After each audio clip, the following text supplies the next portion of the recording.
안녕하십니까. 한국후견협회 총무이사 백광열 변호사입니다. 생명보험 사회공헌위원회와 교보생명 후원으로 진행하는 미리 준비하는 즐거운 노후 사전의료요양지시서의 개요를 설명드리도록 하겠습니다. 먼저 사전의료요양지시서의 정의를 먼저 말씀드리겠습니다. 이게 향후 우리가 나이가 들거나 아니면 어떤 교통사고를 당한다든가 뭐 어떤 식물인간이 된다거나 이런 일이 일어날 때를 미리 대비해서 나의 건강이나 치료, 진료 아니면은 요양시설 입소나 아니면은 다른 그걸 위한 재산관리를 위한 대리권을 내가 믿을 수 있는 사람에게 미리 맡겨놓는 그런 계약을 체결하는 서류입니다. 그래서 우리가 흔히 그냥 대리권을 수여하는 그런 계약이라고 생각하시면 되는데요. 그래서 이거는 먼저 개념을 설명을 또 과정을 먼저 보여드리면 제가 미리 믿을 수 있는 예를 들어서 배우자라든가 우리 자녀와 계약을 미리 체결해 놓습니다. 근데 만약에 이 대리인이 조금 내가 믿기 어렵다 하면은 이 대리인을 감독해줄 제2 대리인도 함께 둘 수 있는데요. 이렇게 미리 계약을 체결해 둡니다. 체결해 둔 다음에 그냥 있다가 제가 계약에서 두고 있는 언젠가 내가 이 대리인의 도움이 필요하겠죠? 그 도움이 필요해질 때가 오면 그때 이제 이 대리인이 직접 나를 위해서 활동을 하게 됩니다. 그렇게 되면은 이 사전의료 요양지시서에서 기재해 놓은 것처럼 이 제2대리인은 또 대리인을 감독을 하는 계약 안에서 있는 방식대로 그렇게 활동을 하게 됩니다. 이거는 사실은 제가 굳이 뭐 치매가 온다거나 판단력이 부족해질 때뿐만이 아니더라도 언제든지 도움을 받을 수 있어요. 왜냐하면 우리가 당장 제가 지금 바쁠 때 어떤 일을 못한다 그러면은 옆에 있는 배우자에게 내 일을 도와달라고 하거나 친구에게 부탁하는 것처럼 이것도 똑같은 거거든요. 그냥 내가 필요할 때 이 사람에게 내 도움을 요청하는 거기 때문에 언제든지 이용을 할 수 있습니다. 하지만 특히 우리가 판단력이 부족해졌을 때를 미리 대비해서 그때도 대비한다는 점에서 좀 특징이 있다고 말씀드릴 수 있겠습니다. 그리고 이런 계약서를 쓰면은 뭐 믿을 수 있는 곳에서 그걸 갖고 있어야 되겠죠. 왜냐면은 이 대리인이 막 이 계약서를 위조했을 수도 있고 이게 진실한 것인지 확인해야 되니까요. 그거는 저희 한국후견협회에서 공적으로 미리 보관을 해드립니다.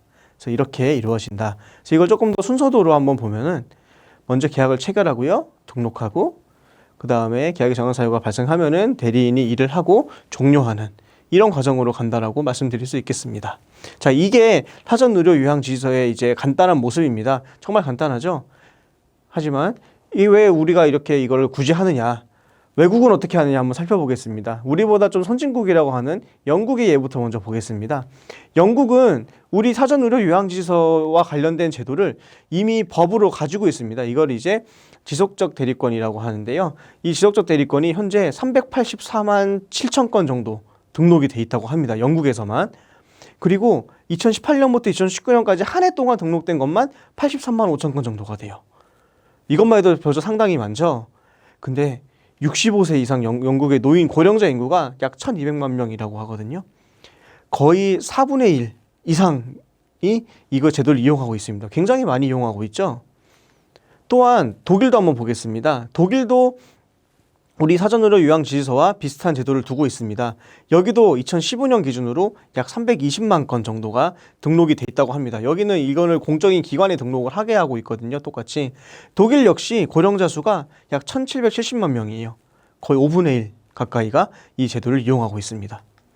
가까운 우리 싱가포르도 보겠습니다.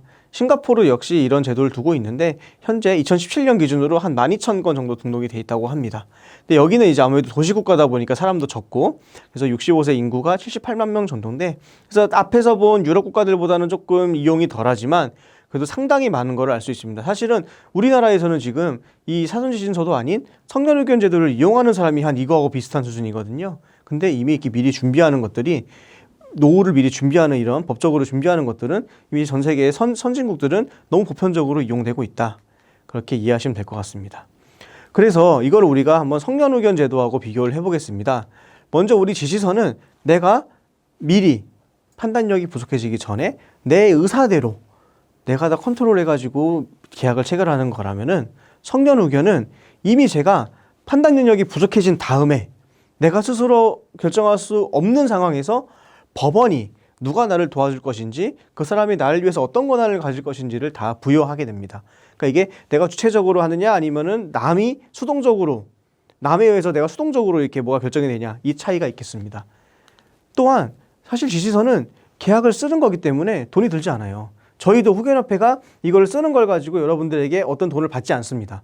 그리고 이 나를 믿을 수 있는 대리인은 가장 가까운 옆에 있는 누군가일 거예요. 배우자거나 자녀거나. 실제로 아까 그 선진국들 그들도 보면은 거의 한 90% 가까이가 친척이 배우자나 자녀들이 이 일을 한다고 합니다. 배우자나 자녀가 나의 일을 도와주면서 돈을 받지는 않겠죠. 그래서 이거는 상대적으로 경제적입니다. 그에 반해 성년후견은 일단은 법원에 가야 돼요. 법원에 가서 뭔가를 써가지고 법원에 청구도 하고 내가 판단력이 부족하다는 거를 정신감정 같은 것도 받아야 되고 그 다음에 행여라도 후견인이 가족이나 친척이 아닌 제3자가 저 같은 변호사가 되면은 또 그 보수도 많이 줘야 됩니다. 그러다 보니까 상대적으로 성년후견은 조금 더 고비용의 구조라고 볼 수 있습니다. 또한 이 지지서는 제가 계약을 체결해가지고 그걸 쓴 거대로 대리인이 활동을 바로 하기 때문에 되게 효율적이에요. 절차가 간소해요. 그런 장점이 있는데 반해서 성년후견은 법원에 가가지고 판결도 받아야 되고 그걸 만약에 누가 또 반발하면은 또 상급법원으로 가고 그런 절차를 밟아야 되는 데다가 후견이 게시된 다음에도 후견인이 뭔가를 할 때마다 계속 법원에 허가를 받아야 되고 뭔가 계속 그런 법원에다가 뭘 계속 보고해야 되고 이래야 된다는 점에서 계속 좀 비교적 비효율적인 그런 차이가 있습니다.